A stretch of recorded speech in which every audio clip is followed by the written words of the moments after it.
There's something that is so powerful that was said by Jacob Zuma.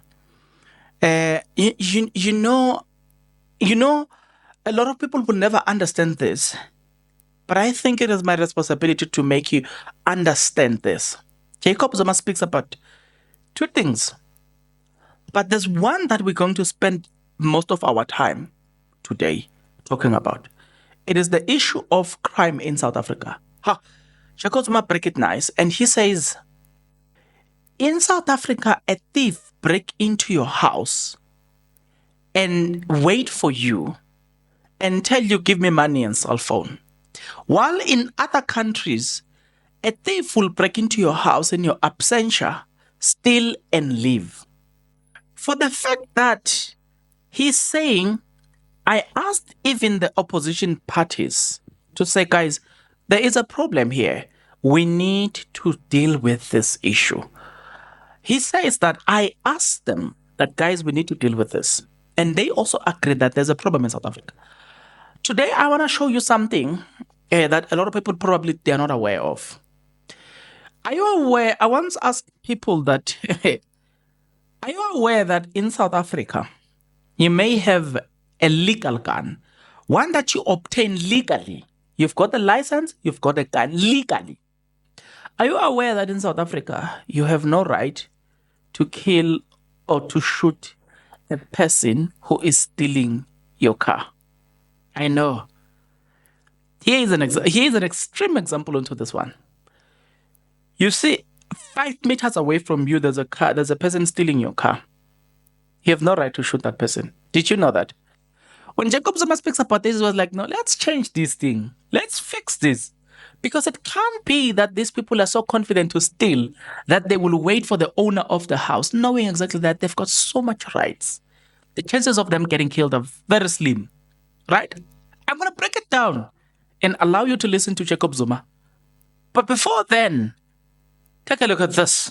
If you are not yet subscribed, what are you waiting for? Come on, good people, because to subscribe it is free, to like the video it is free, to comment in the comment section below it is free of charge, to click the notification bell it is free of charge, to share this video it is free of charge, to watch this video until the end it is free of charge. Also, good people, come on, to watch the ads it's free of charge, and that's how you financially contribute to this YouTube channel. Speaking about financially contribution to the channel, you can become a member of this YouTube channel from as little as 20 Rand a month. You can also use the super thanks button. In case you don't want to do that, guys, there is a way where you can use my media company banking details to donate to the channel, and you know what I'm saying, we'll bring you more, and also guys want to buy more equipment. So the power is in your hands. Please do the honorable thing as we proceed. Okay, I gave you an example before I allow you to listen to the video by Jacob Zuma. I gave you I gave you a video. I made an example about this. So during our firearm training school, here's an example about criminals, right? They gave us three to four scenarios. And number one scenario is when a thief breaks into your house. They say that you are sitting in your couch. You've got a licensed firearm. You're sitting in your couch. You know for a fact that probably your family members are gone. You are the one. You see them. Look, you see these people jumping into your house, and you know these are criminals. They asked us a very simple question: do you shoot or not? You've got the gun with you. We answered and we said no. We answered and said, yes, shoot these people. They answered and say, you got it wrong. The law says you can't shoot this person. Just because he jumped into your house, no, you don't. But I'm going to explain at the end. They gave us a second scenario and say, a second scenario is these same thieves, right? You see them breaking into your house now. They're no longer in your yard, but they are breaking into your house. Do you shoot them? We said, definitely. They're like, no, you got it wrong. The third scenario, they broke into your house. They are now inside your house. They are stealing your TV inside your house while you are sitting in the couch. You with your licensed firearm. They said, do you shoot? Oh, we say definitely. They said, nope, you got it correct. You got it incorrect. We said, why? Well, I'm about to tell you what they told us. I'll give you the last scenario. But before I do so, take a look at what Jacob Zuma said here. Looking at them, wrong. Nobody has done so. South Africans, by nature, are very good people, but they're very violent. Here, if somebody commits a crime, which is committed throughout the world, they're very violent about it. And that's the thing we need to talk about. I have raised the issue. In fact, I must also give credit to the opposition parties. When I met them, we discussed this issue that there's something wrong in our society. As political leadership, we need to deal with the matter. I've raised the issue with the religious leaders. There is something wrong in the manner in which we do things. A criminal in South Africa will enter the house, break in, and wait there for the owner to come. And once the owner comes, bring your key, where's your gun, where's your money? In other countries, a thief will enter, not to be seen, steal and run away. That tells you the nature of our society, which is a call to all of us as leaders to help sway our society. Let us stop violence on the TV. Let us stop all of that so that we can have a society. Try to put programs that help to redefine our values, who we are, etc. That will go a long way, a societal education. The youth saw in him a leader, and they did elect him as a leader, and we are talking to Malema. What we did not do is to address these issues in public. We have been, and when he says, look, I need to learn, because he knows we engage with him, with his collective, and we have done so all the time. And there is nothing strange insofar as the ANC youth leaders speaking in the manner in which they do. People don't know what our icon Matiba used to say when he was in the youth. They would say, no, this was not Matiba talking, because that's how the youth does. But it is true, whatever we say, even at the level of the youth, we must not say things that provoke people.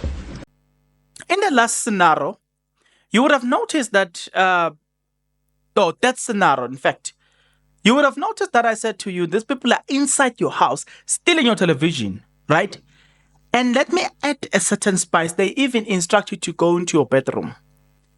In your house, these thieves breaks in your house and they instruct you to go into the bedroom. The question was, do you shoot? We said no. We said, why? Because these people are inside my house. They said, no, they are not a threat to your life. They are a threat to your property. The law says life takes precedence over property. In other words, you can't kill a human being who is damaging your property. You can't. In other words, they say you can't take somebody's life who's stealing your car. That's why I made that example of the car. You can't kill a thief that is stealing your car, right? Let's go further. Then they say, scenario number 4. These people, these people that I was talking about, scenario number 1, 2, and 3, these people are not, they are not carrying a weapon in their hands, a dangerous weapon in their hands. And because they are not carrying a dangerous weapon in their hands, such as a firearm or whatever, the law says you cannot use an excessive force to these people, such as the person that is stealing your car. As long as they are not carrying a dangerous weapon in their hand, a gun is considered, a gun and the bomb is considered an excessive force. So the law prohibits that, and the law says you can't, even if I'm telling you now, you are stealing my favorite car, my Lamborghini, in front of me, right? 3 meters away from me, because you are not carrying a dangerous weapon in your hand, I've got no right to shoot you. That's the South African law. Now, the 4th scenario says, these thieves, they are now threatening your life, but now they have a weapon in their hands. Then they asked the question, are you now allowed to use an excessive force? We said yes, because we were eager to say yes. Our adrenaline was telling us that shoot. They said it is only on the 4th scenario where you can kill and shoot. You can shoot a thief. Here we are talking about the laws in South Africa that a lot of people are not aware of. Even when you are carrying a legal firearm in South Africa, you are still at a disadvantageous position. Yes, there are loopholes there and there, and I'm going to show you this by some. Let me bring this aspect. When we were there, they taught us something, and they said there was a metropolis. I think around early 2000s, right? Because if I'm not mistaken, Metropolis Gauteng was formed in 2004. In those early 2000s, there was a situation that happens around Kempton Park. A Metropolis officer is actually they were reacting to a call where thieves were breaking into a commercial building somewhere in a mall, if I'm not mistaken. Now, police got there while these guys were there. Now, there was a shootout between police. So, as this thing was happening, police were shooting back at these guys, and these guys were failing.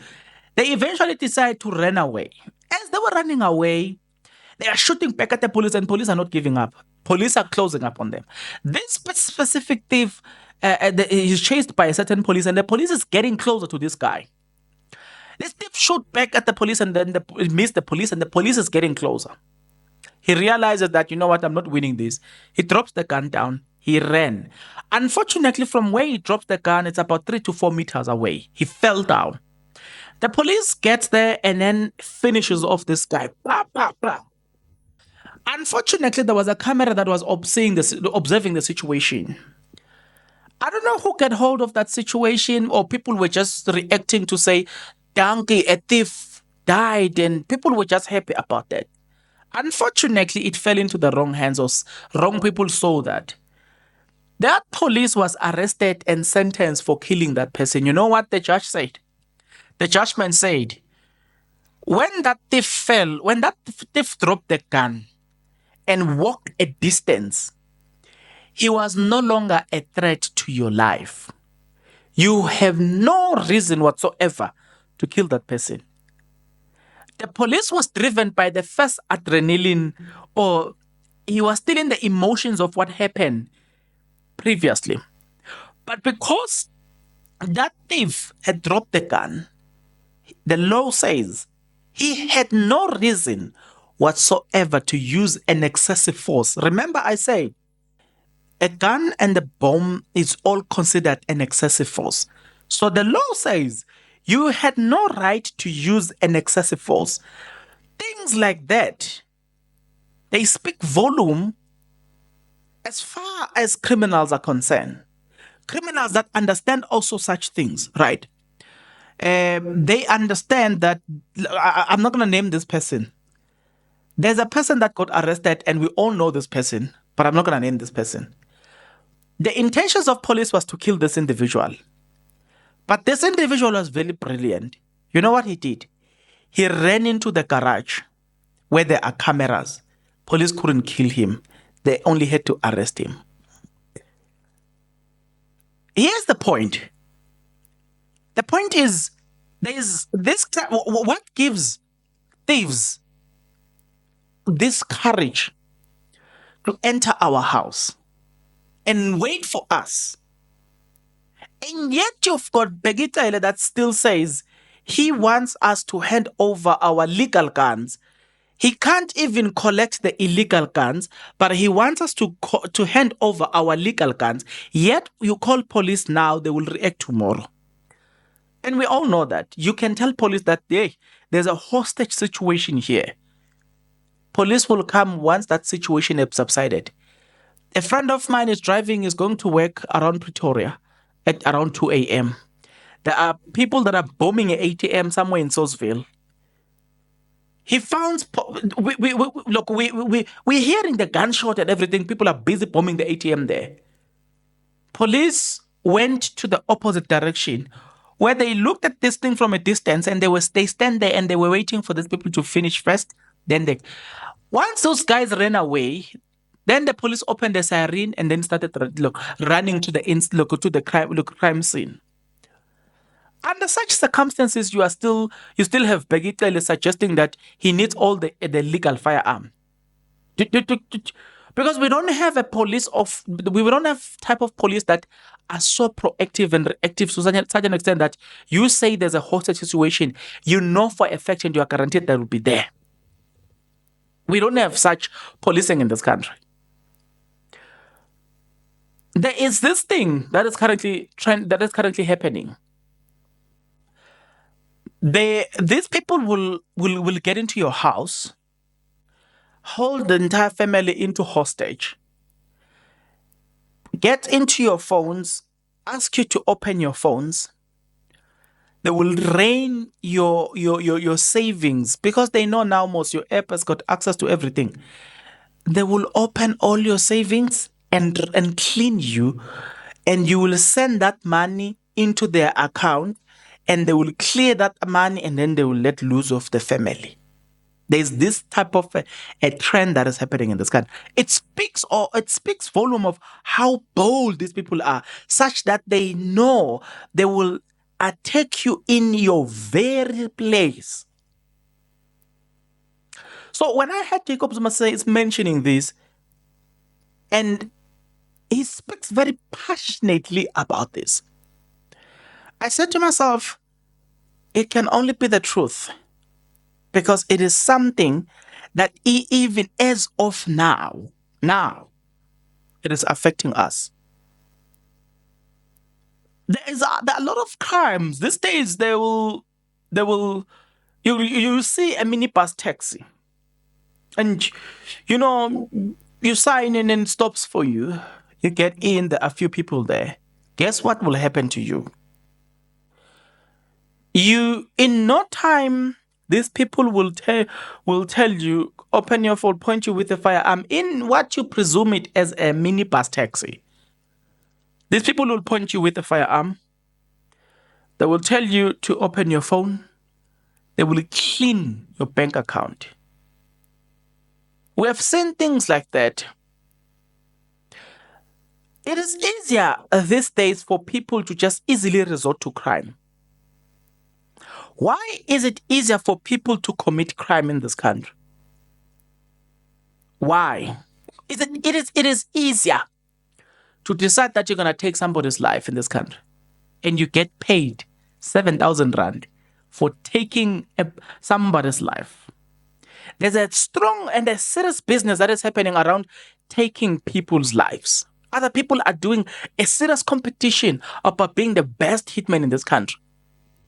Yet, have you heard the stats these days that says out of 10 people that commit crime, only one will be prosecuted?